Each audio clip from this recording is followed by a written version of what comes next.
Hello friend, good morning, welcome back to my channel. তোমরা সবাই কেমন আছো? আশা করছি সবাই ভালো আছো, সুস্থ আছো। আমিও খুব ভালো আছি। তো সকালবেলা উঠে পড়েছে আর দেখো কি বৃষ্টি হচ্ছে। আজকেও প্রত্যেকটা দিন বৃষ্টি হচ্ছে। তো এই যে ঘুম থেকে ওঠার পর একটু বাইরে হাঁটাহাঁটি করলাম ছাতা নিয়ে, দেখতেই পাচ্ছ। তো এখন যাব আম আনতে, মানে আম গাছের নিচে না অনেক আম পড়ে আছে। তো ঝড়ের মধ্যে অনেক মনে হয় যে অনেক আম পড়েছে। তো চলো এখন আম নিয়ে আসি কয়েকটা, তারপরে ভালো করে ব্রাশ করতে হবে। ব্রাশও করিনি আমি, ব্রাশ করে তারপরে যা কাজ করা পরে করব। তো চলো চলো তাড়াতাড়ি আগে যাই। তো এখানে দেখো ছাতা নিয়ে চললাম এই যে আম আনতে। এই যে রান্নাঘরের পিছনে রাস্তাটা দিয়ে যেতে হবে আমাকে। আর এই যে দুই দিকে দেখো, একদিকে কাঠ ঢেকে রেখেছে, আর এই যে এখানটা নীল প্লাস্টিকটা দেখতে পাচ্ছ, এখানে কিন্তু খড় ঢাকা আছে।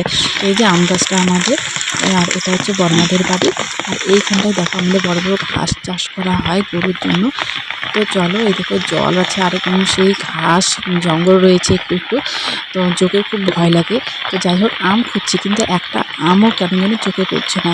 জানি না কেউ নিয়ে গেছে কি না। তো চলো, না থাকলে আর কী করা যাবে।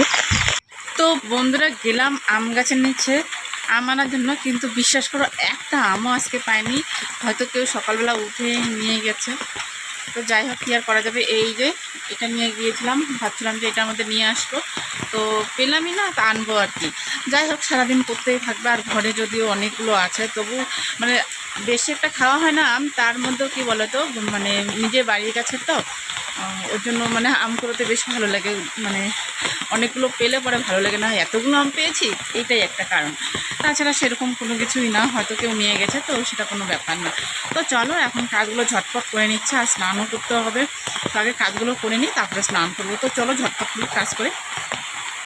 তো দেখো, একদম ব্রাশ করে তারপরে চলে আসলাম এই যে শোয়ার ঘরে। শোয়ার ঘরটা ভালো করে ঝাড় দিয়ে নেবো। আর এদিকে মা উঠে পড়েছে, মা উঠে রান্নাঘরের কাজগুলো করছে।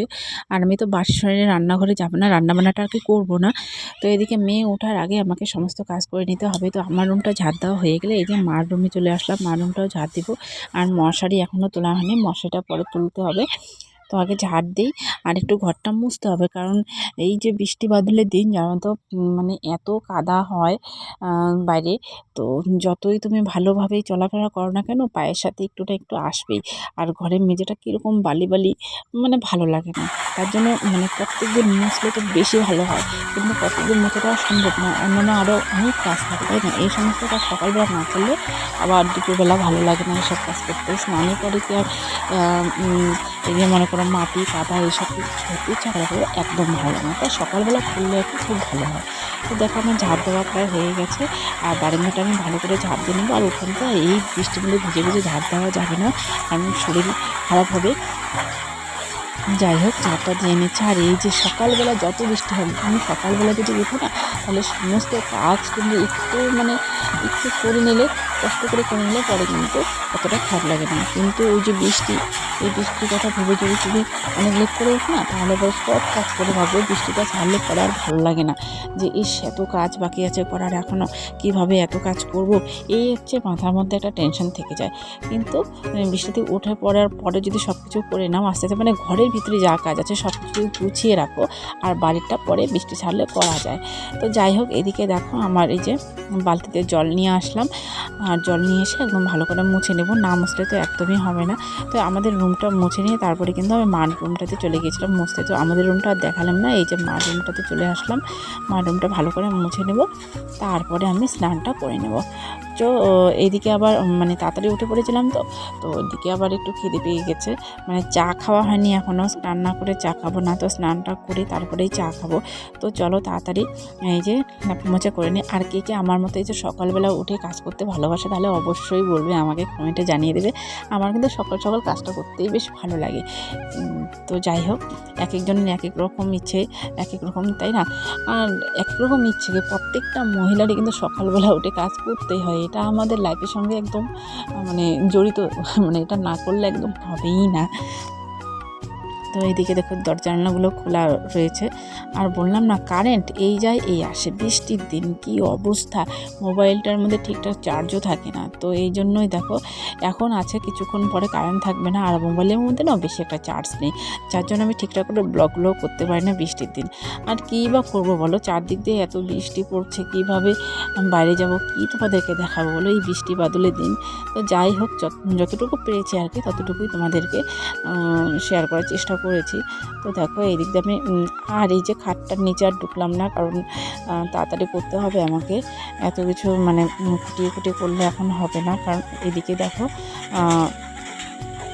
অনেকটা বেলা হয়ে গিয়েছিল। তারপর দেখো সমস্ত কিছু তোমাদেরকে আর শেয়ার করতে পারলাম না। তো এই দেখো আমাদের ঘর লেপা হয়ে গেছে, সুন্দর করে লেপে নিয়েছি।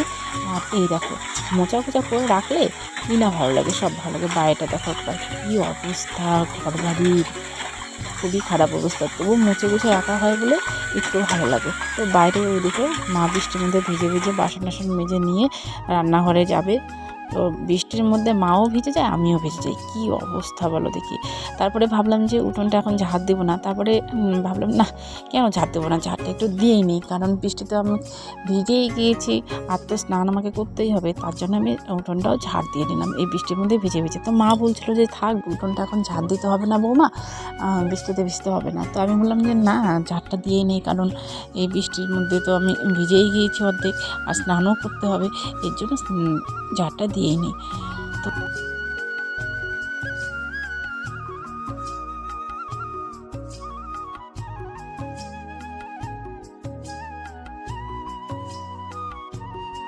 তো দেখো বন্ধুরা, একদম ঝটপট কাজগুলো করে নিয়ে স্নান করে ফেলেছি। আর এই যে আমি আজকে পরেছি শাড়ি, কারণ শাড়ি তো বেশি পরাই হয় না, কিন্তু কী করবো, কিছু করার নেই, সব নাইটিগুলো ভিজা, কোনো বুদ্ধি নেই নাইটি পরার। তো এর জন্য শাড়িটাই পরলাম। এইদিকে শাড়ি পরে চলে আসলাম রান্নাঘরে, গরম চা বিস্কিট খেয়ে নিলাম। আর এদিকে মা চা বিস্কিট খাচ্ছিল। তো এখানে মা কী করেছে দেখো, আলু আর ডিম সিদ্ধ করেছে। তো আলু আর ডিমটা আমি এখন খোসা ছাড়িয়ে দেবো, তারপরে মা ভালো করে ভেজে নিয়ে সবজিটা করবে।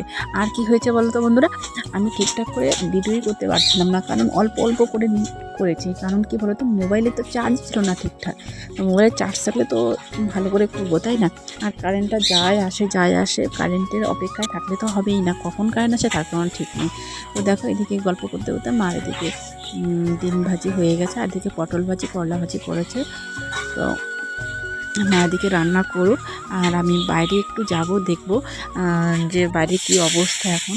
তো দেখো মার কিন্তু সবজি প্রায় হয়ে এসেছে, মানে ভালো করে ভাজিয়ে নিয়েছে, সবজিটা ভাজা কষা সব কিছু ঠিকঠাক হয়ে গেছে, মশলা দিয়ে যেভাবে রান্না করা হয় সেইভাবে, ঠিক না? তো চলো দেখো বাইরে কি অবস্থা। এই যে অল্প বৃষ্টি পড়ছে, দেখতে পাচ্ছ না? একটু পরেই মোটামুটি আরও ভালোই বৃষ্টি শুরু হয়েছে। দেখো চারদিকে জল হয়ে গেছে, জানি না কোথায় এত বৃষ্টি হচ্ছে। আমাদের এখানে তো প্রচুর বৃষ্টি হচ্ছে কয়েকদিন থেকে। তো বৃষ্টি না হলেও আবার ভালো লাগে না, কিন্তু অতিরিক্ত বৃষ্টি হলে তখন আর ভালো লাগে না। যাই হোক, আবার বৃষ্টি হলে কিন্তু গাছপাতাগুলো একদম সবুজ হয়ে যায়, না? খুব ভালো লাগে দেখতে। দেখো কত ভালো লাগছে বাইরের দৃশ্যটা একবার। যাই হোক, ভিডিওটা তোমাদের ভালো লাগলে কিন্তু অবশ্যই লাইক, কমেন্ট আর চ্যানেলটাকে সাবস্ক্রাইব করতে ভুলবে না।